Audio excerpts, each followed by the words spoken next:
Yo, what's going on, guys? Today we're going to be talking about some of the biggest NBA Finals MVP snubs over the history of the NBA. I'm joined by my friend from Clutch Talk, the one and only John. How's it going, my man?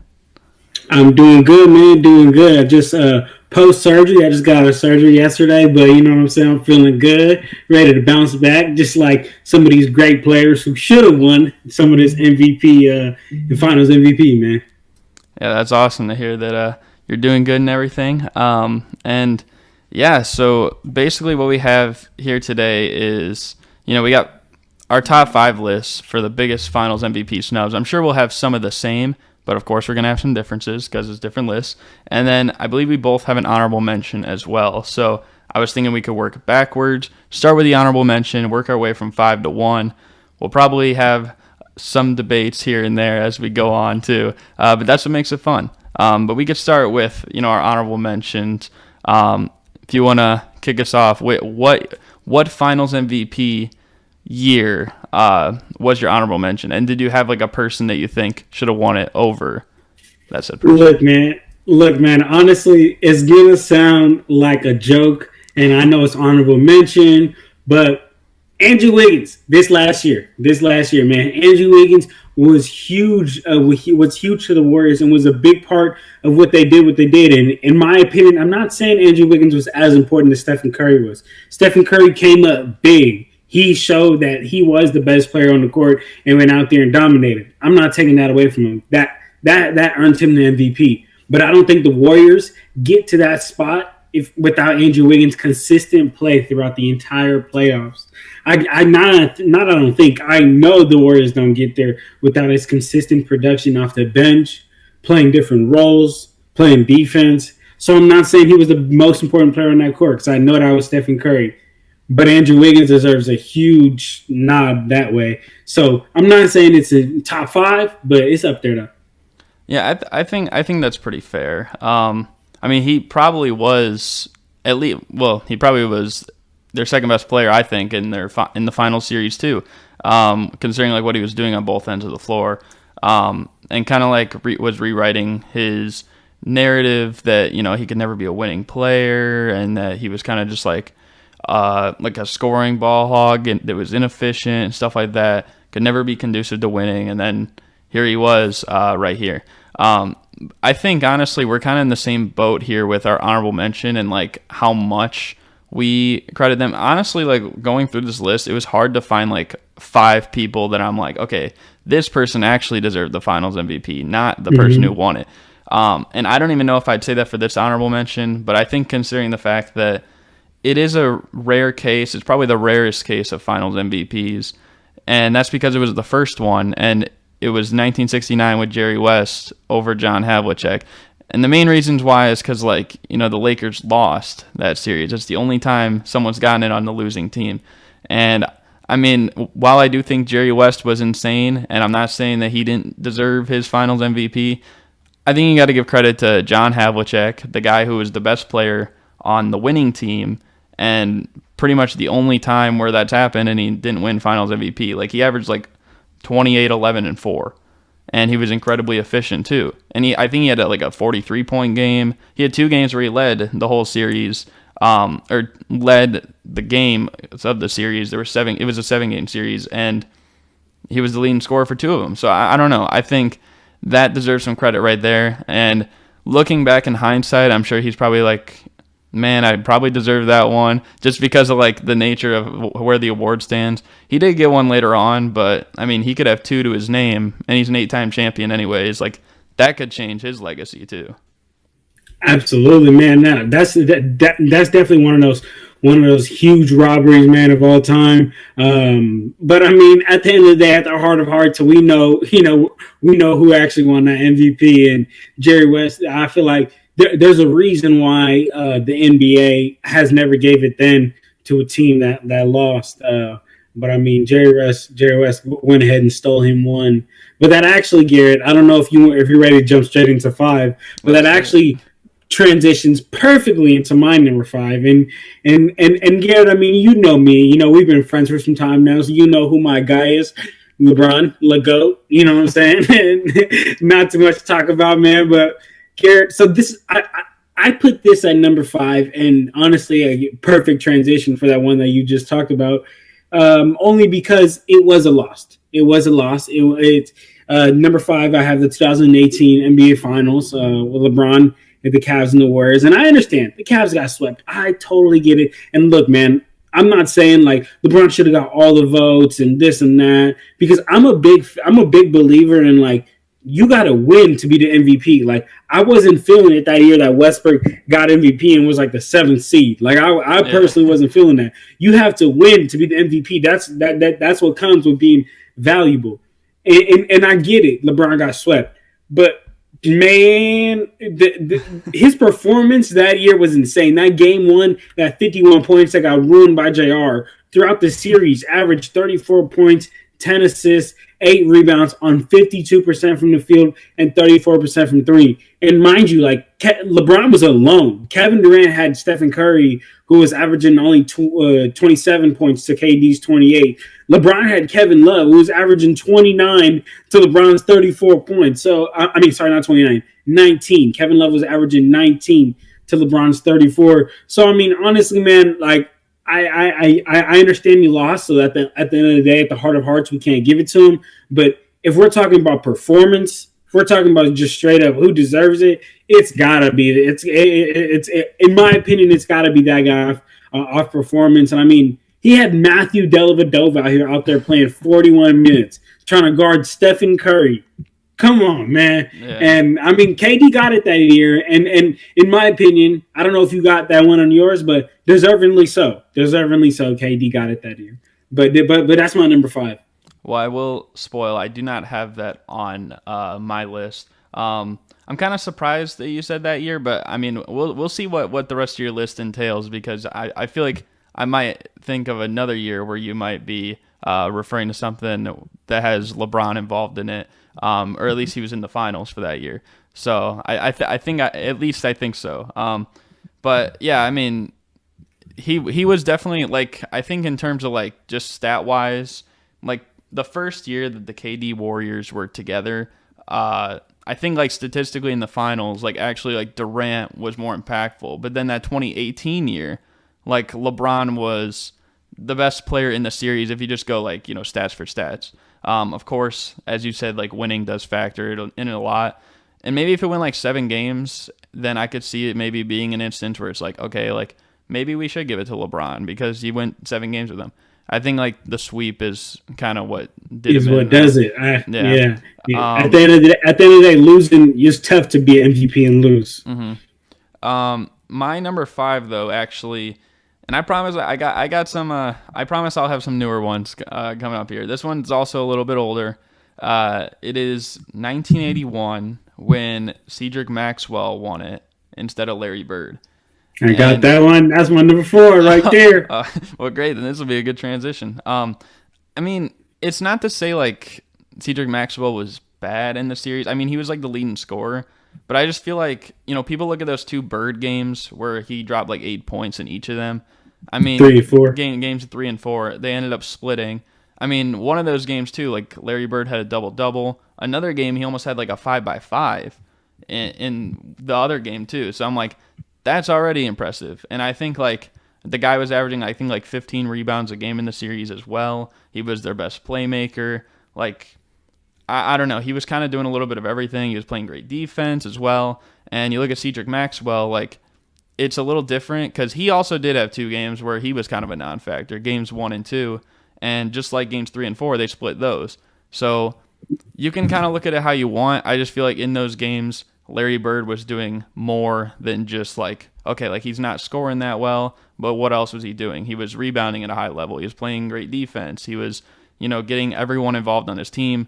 I mean, when Cornbread Maxwell was not, like, he wasn't quite doing that much. So, I don't know. I feel like Larry Bird kind of got snubbed in it. I feel like part of it is just because, like, what you'd expect out of Larry Bird, it's like, dude, he's Larry Bird. Like, he's one of the best players in the league. Like, he should be doing, like, reaching these standards. Meanwhile, for, like, Cedric Maxwell, it's like, he's doing this in the finals for a player of his caliber. And then it kind of becomes, like, I don't know. It kind of becomes, like, biased because, like, Cedric Maxwell exceeded his expectations. Larry Bird didn't meet his. But at the end of the day, like, who was the most important player? And I still probably would say it would be Larry Bird, even considering that.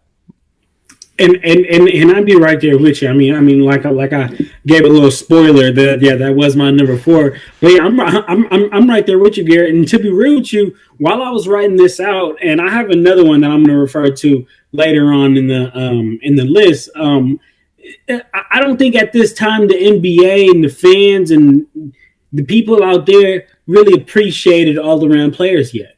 Because Larry Bird was all around player. Because, like how you mentioned, yes, Cedric Maxwell led the Celtics in scoring, but Larry Bird led the Celtics in rebounding, assists, free throw percentage, steals, and field goal percentage.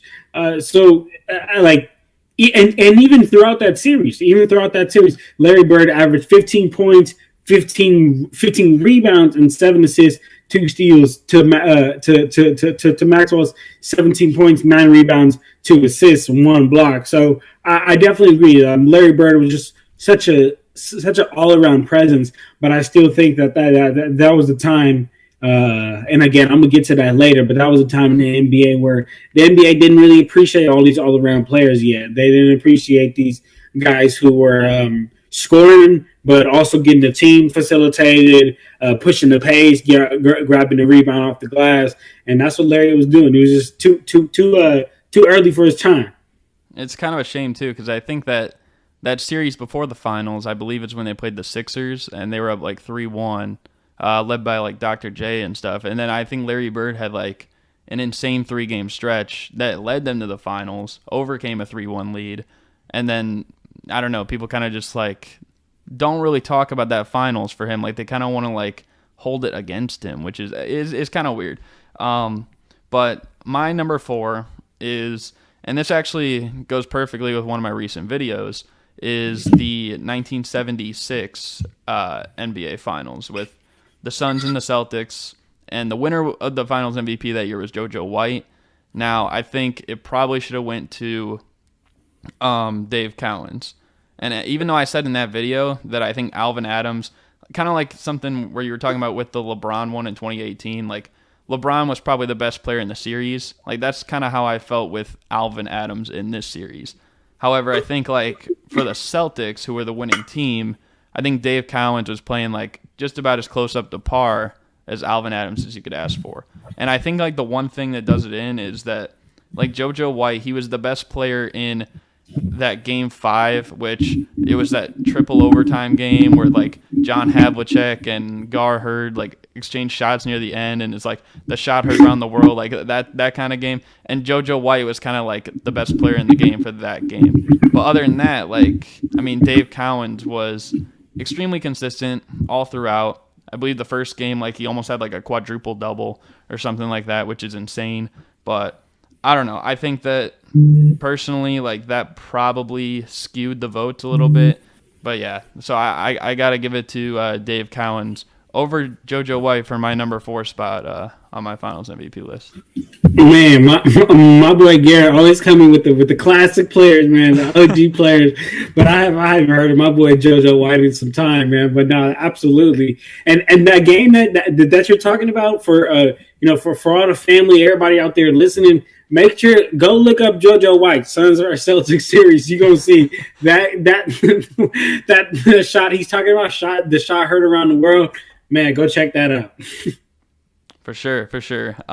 So now we got, I believe we're both on number 3, right? So yeah, number 3. You wanna start off with number 3? Let me kick this one off, man. Gary, you're going a little old school. Oh, I got some newer ones coming. You got some newer ones coming? Okay. See, so because I agree, there's a lot more old school ones than there is new school ones. Because I like how you said at the top of the pile. Like I agree that sometimes it's just like it was given to the right person. Like he should have been the MVP, right? But this time it was not. And this is a 2008 Finals. This is the Celtics versus the Lakers. Paul Pierce, he originally got it, but who I think deserved it was actually Kevin Garnett, man. So look, that year, that before Kevin Garnett got there in that 08 year, the Celtics were 24-58. But Kevin Garnett's defensive mentality, his leadership, his ability to stretch the floor with that with that knockdown mid range that he had, his defense that immediately impacted the Celtics. And that next year they started 18-2 and ended the season 66-16. That is a 42 game turnaround. All because the biggest ever, too. The biggest turnaround exactly. of the season. That's the biggest turnaround, and that is because of a player like Kevin Garnett. I'm not saying he was the only piece that went there. I know that team had a lot of moving pieces that year, but he definitely was the leader. And when you think of that team, you don't think of like, wow, that team was a scoring machine, right? Like when you think of OKC with James Harden, Russell Westbrook, Kevin Durant, you're like, wow, that team could score any team out the building. But that Celtics team, not at all. You thought of that team for some defense, and that also was the year Kevin Garnett won the Defensive Player of the Year. That also was the year Kevin Garnett led the league in rebounding throughout the entire playoffs. So, I mean, for it to be given to Paul Pierce, in my opinion, was just an absolute joke. I think it was more given on the narrative and on that whole, like, he went to the toilet or went to the bathroom, wherever he went, wherever he came out and said he needed to go poop. And then he's like, no, I didn't. I don't know what he's talking about, but y'all know what I'm talking about, man, where he gets stretched off on the wheelchair and then he comes back and all that. I think it was more on that. And I know he went crazy and scored, but I don't think that team gets it done without Kevin Garnett and his defensive presence slowing down Paul Gasol, slowing down Lamar Odom, being able to stay with him on the outside. Yeah, Kevin Garnett should have definitely got it that year, man. Even as a Lakers fan. I know that. Yeah, and I'm sure that's even hard for you to say. Exactly. I mean, I think that was the year, if I'm not wrong, I think KG was like top 3 in MVP. I think that was the year Kobe won it, and I think Chris Paul was the runner-up, and then it was KG. Yeah, and honestly, that finals is a little bit weird because, like, you know, KG probably has the biggest defensive impact on that team for sure, and I think he was definitely, like, for the season, the best player on the team. I don't know necessarily about the finals. I actually thought you were going to go a different route and say Ray Allen deserved it because in those finals particularly, like, he was kind of the most efficient player. I think he was close to scoring just as much as Pierce. I didn't put that on my list. I guess that's a spoiler. I didn't put that one on my list simply because I think in the games they won, I would say that Pierce was the best player in those games in particular.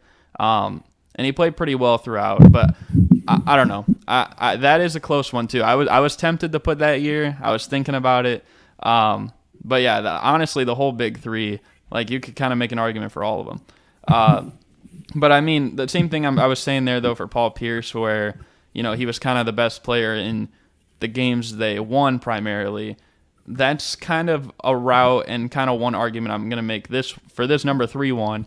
And I promise it is a newer one, so it's not too old. It is a little older than that, but not too much older. And it's 2005. It is when Tim Duncan won it over Manu Ginobili.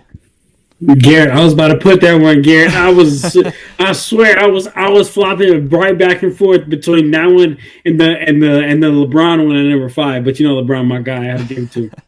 Yeah, I think honestly though, like, the keys to success in that series, I mean, both the Spurs and the Pistons were known as, like, defensive juggernauts. I think neither team averaged more than 87 points per game in a series, which you think about that, like, in the landscape now, like, if teams and that went 7 games too. That wasn't like some 4-game like series. Like, it goes 7 games and both teams average below 87 points per game. I think the offense, like, at that point, it becomes way more special, way more critical. And you had Ginobili, who was shooting, he was their second leading scorer, averaged almost as much as Duncan. He was their best playmaker by far. He shot like 64% true shooting, which is insane. I mean, both the other parts of the big three, Duncan and Parker, only shot like 47% true shooting. So, I mean, that's a huge leap right there. And then you look at the defensive end. I know Tim Duncan does a lot on the inside, although Ben Wallace was still very impactful that series too. But Rip Hamilton, who was the leading scorer for this Pistons team throughout the whole year, throughout the playoffs, like, he struggled big time in this series. And Ginobili was defending him too. So, I don't know. And then you look at also, like, the clutch time, the fourth quarters, Ginobili was the best player. He was the best player in all 4 of the wins. Maybe you could argue, I think game 5 it was. Like, you could argue him and Duncan were both great. But in the other 3 wins, like, he was by far the best player. So I personally think, and you also got, Greg Popovich and R.C. Buford, who have both been on record saying that whether Ginobili should have won the MVP or it should have been at least a co-MVP. I mean, that's literally their own coach and, executives saying this about their own guy, like Tim Duncan, a top 10 player ever probably. So, I don't know. I think that Ginobili deserved that one. Tim Duncan was great, but I think that year in particular, Ginobili deserved it. See, Garrett, I really wanted to go with that one. I was flip flopping between that one and the LeBron one, but ultimately LeBron ended up getting it. And the thing is, and another reason why I went that way is because I just look at Tim Duncan and his game, and I just know that the Spurs wouldn't have been able to do what they was doing if he wasn't there. And I understand, of course, same with Manu Ginobili, but Tim Duncan was the guy. Like, that was the time where he was starting to be at the tippity top of his game, hitting shots off the glass all day, fading away, no problem. So I eventually gave it to my boy Timmy, and he was averaging a little more points, man, But that year was close though. I'm not gonna lie. It could have went any way that year. Actually, I think like the Finals MVP voting, I think it was separated by like one vote too. So like, yeah, that's how close it was. Like, I don't even know if there's ever been another time like that. But yeah. Man. All right. So then look, let's keep it pushing, my boy, and let's get to number two. My number two, I know you're going a little bit more new school. I'm going to throw it back. I'm going to go more old school. And I had to put this at number two because this has got to be the craziest one I've ever seen. Garrett, this is 1978, the Bullets versus the Supersonics. Wes Unseld got it. Father of Wes Unseld Jr., Wizards coach. Shout out to the Wizards.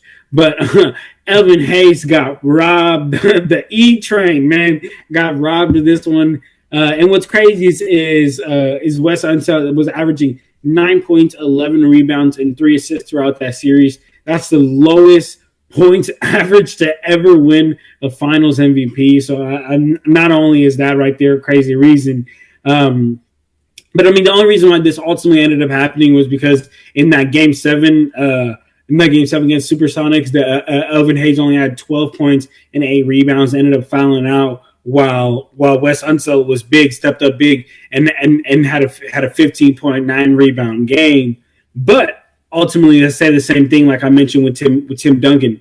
The Bullets wouldn't have got there if it wasn't for my boy Big E. And games 2, 3, and 6, I believe, Wes Unseld scored eight points or less, while Elvin was the one that really carried the team, man. So I think that was a lot more of a prisoner of the moment. After that game 7, people just wanted to give it to the best player who got it done. And I get it that Elvin Hayes fouled out that game 7, but I mean, to disregard every other game coming up to it and who's the leading scorer, like I'm pretty sure Wes Unseld was like the 6th or 7th average scorer on that team compared to Elvis, who led the team in multiple categories. So that was a huge robbery. I don't like to go too old school, but that one, 9 points? You gonna give it to my guy? 9 points? Come on, man. Nah, I like that you said that one. But my number 2 is, and I know on the last one I was like, Ginobili deserved it over Duncan in 05.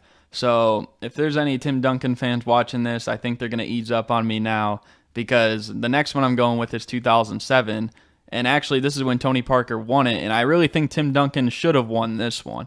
I mean, you look at what it's all considered. I mean, much like 2015, where I think the key to success in this series for this Cavs team, it was going to be all about, the offensive threats. And where does that all start? It all starts really with LeBron. So basically, if you're going to be able to contain LeBron in this series, make him struggle a little bit offensively, then I think you're going to do a pretty good job. And LeBron in this series, I think it was his lowest field goal percentage for a playoff series in his career. And what they were doing is kind of like keeping him out of the paint, daring him to shoot, which at that point, I mean, he's developed into a better three-point shooter today than he was back then. I mean, it was a little bit like, I don't think it was quite that bad, but a little bit like what you saw like with Giannis like a few years ago. And now like he's kind of developing a three-point shot a little bit better. But they were daring LeBron to shoot more jump shots at that time. And a big reason why he was shooting some more jump shots, wasn't shooting that efficient, is because of the presence of Tim Duncan inside. And I think down the stretch of these games, like I said in the last one, like how Ginobili in the fourth quarters was playing a little bit better than Tim Duncan in 05. Well, in this one, Tim Duncan was really the best player in the fourth quarters instead of Tony Parker. So, and all these games were close too. I think like the last game was decided by like 1 point. I think the biggest differential was like 11 points. Like even though it was a sweep, it was a lot closer than like what a sweep would say. So I think that they needed just about every part defensively that Tim Duncan provided. Offensively, he was still doing his thing. I would give him the nod for this one. Timmy D definitely deserved that one.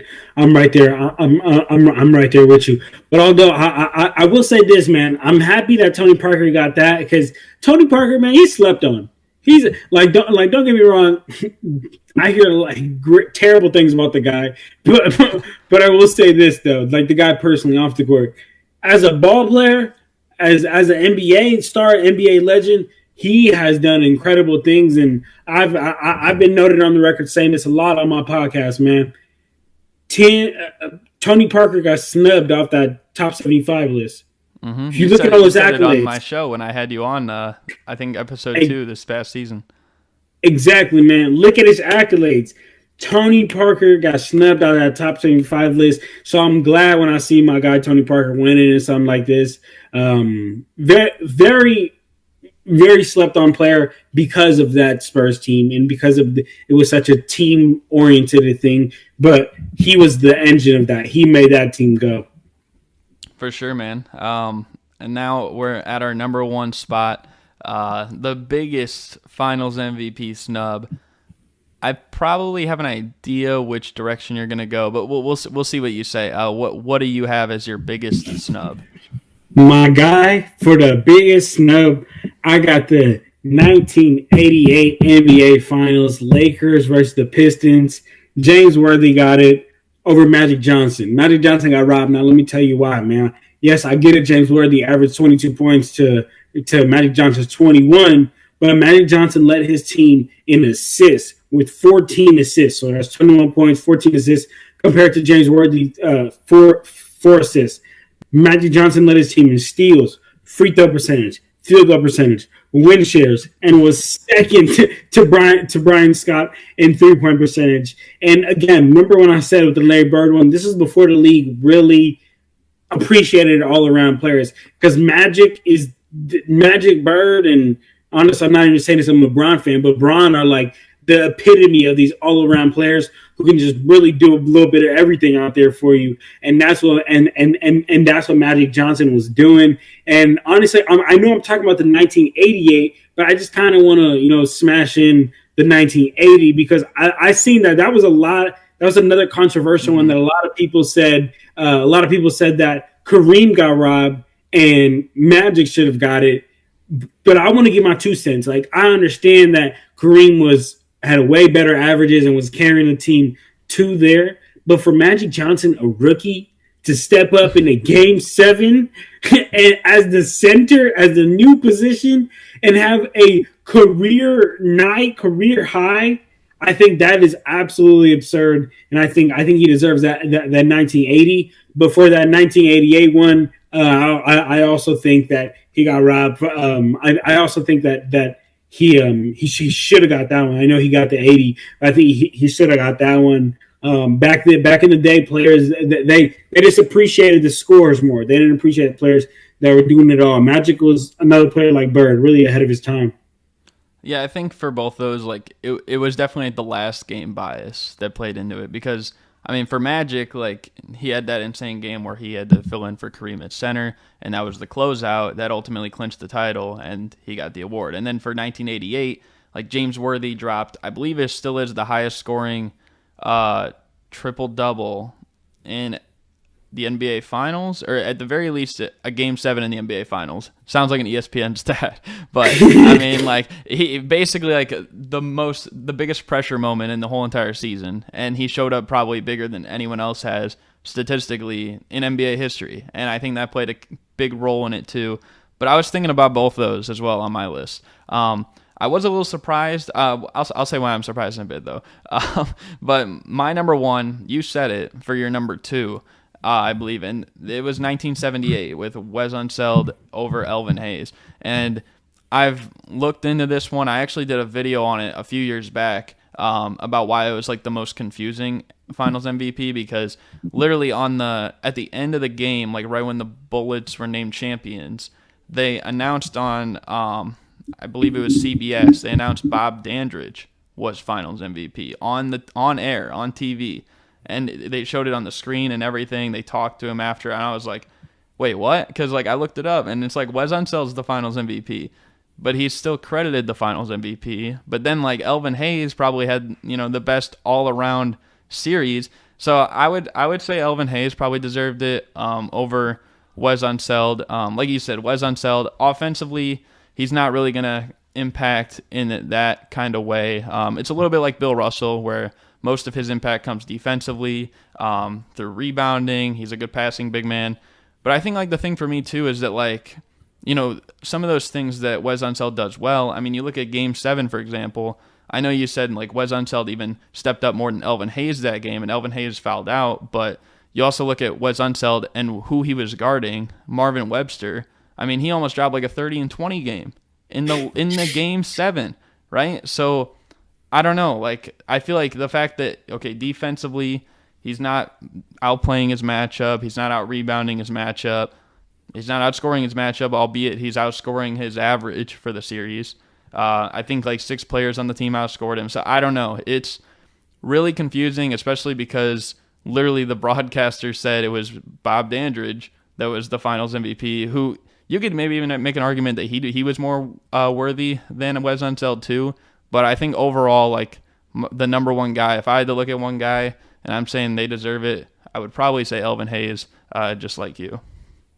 Yeah, I'm definitely right. That honestly, yeah, I was this close to putting that first because that was a ridiculous robbery. That might be the number one of all time, to be honest with you.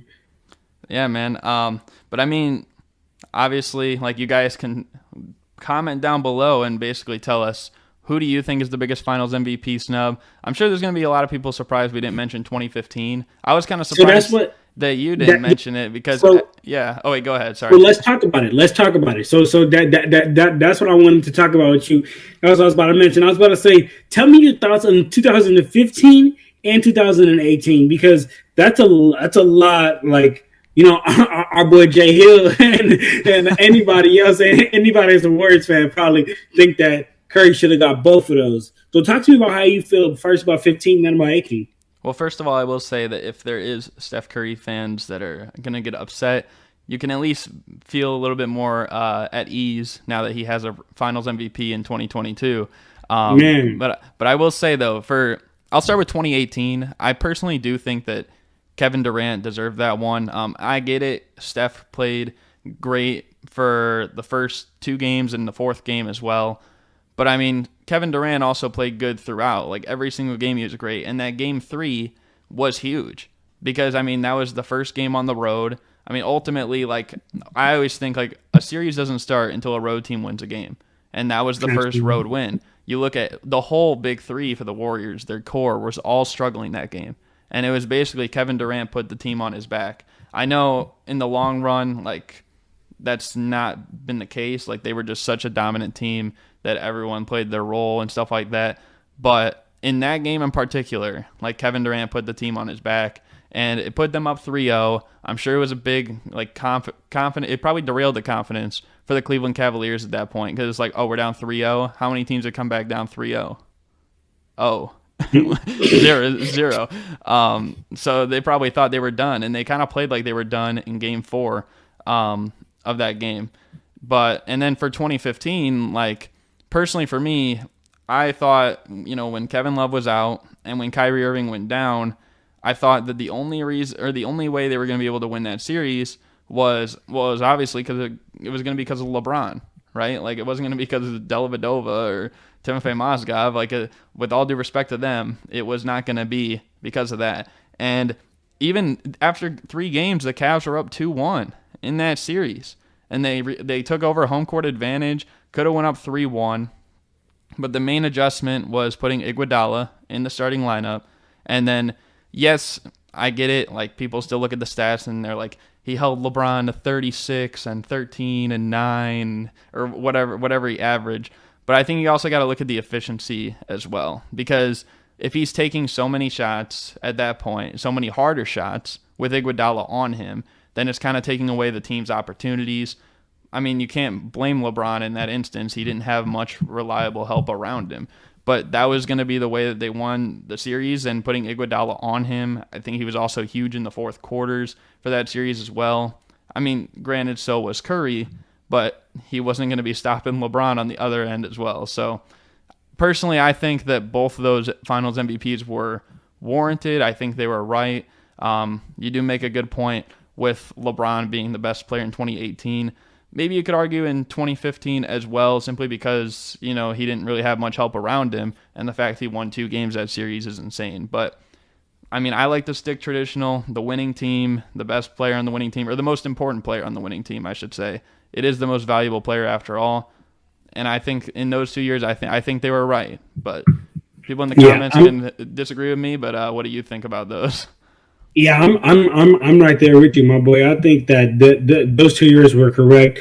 2018 going to KD, and like how we said, yes, Curry was big, but Kevin Durant throughout that series led the Warriors in points, rebounds, assists, blocks, field goal percentage. So like he definitely was the guy getting it done that game. And even Draymond Green has said it. He's came out on a podcast and said that what KD was to the Warriors were, at that point, they didn't have somebody that could just go get a bucket at any time. Just like, hey, nothing's worked. Go get us a bucket.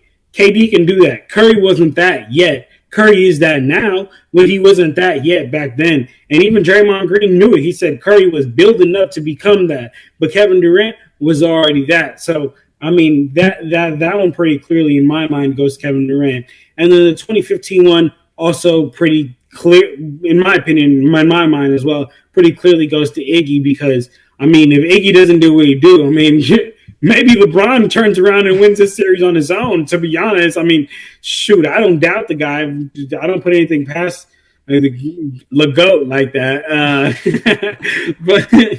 But seriously, though, like how you said, Iggy did a great job, frustrating LeBron and making him see hard shots, and LeBron didn't really have any other options of where to go. So Iggy really just kind of gave him no way out, kind of like trapped the cat in the corner, man. And LeBron had nowhere to go and try to claw and fight. And honestly, I agree with you about LeBron could have got it that 2015 year as well. But the only reason why I went 2018 over 15 is because I just think he played a little better. And I mean, shoot, man. That 2018 LeBron was that was when he had a sleeve. That was exciting. That was when LeBron was getting mad and ripping his sleeves off and stuff. Man, that was some good times. It should also be noted that, like, for the 2015 Finals MVP, the voting, so there's 11, I believe there's 11 media panelists that vote, and 7 of the votes went to Iggy, and 4 of them went to LeBron. So Curry didn't even get any votes from the media, actually, for that year. So I feel like a lot of that year is just because, Andre Iguodala, you look at what he's accomplished outside of, like that Finals MVP. I mean, other than the championships, I mean, he was a one-time All-Star. We know he was really good in Philadelphia, but never was probably the player that Steph Curry and LeBron were at their best.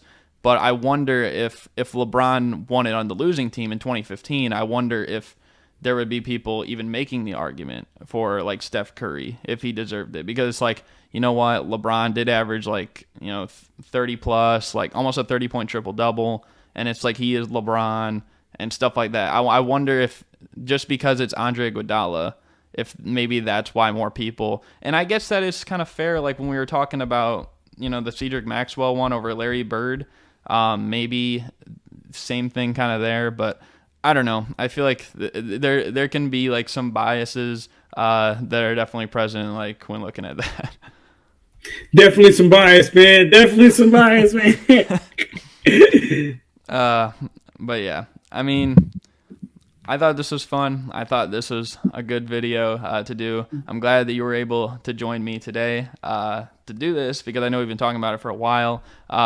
Be sure to subscribe if you guys enjoyed more content like this. Also go subscribe to my man Clutch Talk over there. We're gonna be doing a collab very soon, so you got to stay tuned for that one. But yeah, you got any final thoughts? Nah, man, just appreciate you, having me on here, man. Anytime I could come on, talk to my guy Garret about some hoops, I'm always down, man. So you just let me know. And like how you said, man, I would just appreciate it if everybody could go check out the Clutch Talk podcast. We're also on YouTube, so just look up Clutch Talk for Instagram, TikTok, Twitter. Just look up Clutch Talk Pod. So just Clutch Talk Pod. I appreciate it, man. We are constantly dropping videos during this off season. We doing interviews with NBA players, the Division I players, G leaguers, all that, man. And during the season, kind of constant quality content, man. But Garret, I appreciate you having me on, my brother. Of course, anytime. And you guys are going to want to check that out for sure. I'll have his stuff in the description below so you guys won't forget either. But yeah, I think that's going to do it. Hope you guys enjoyed. Thank you guys for watching. And we're out. Peace.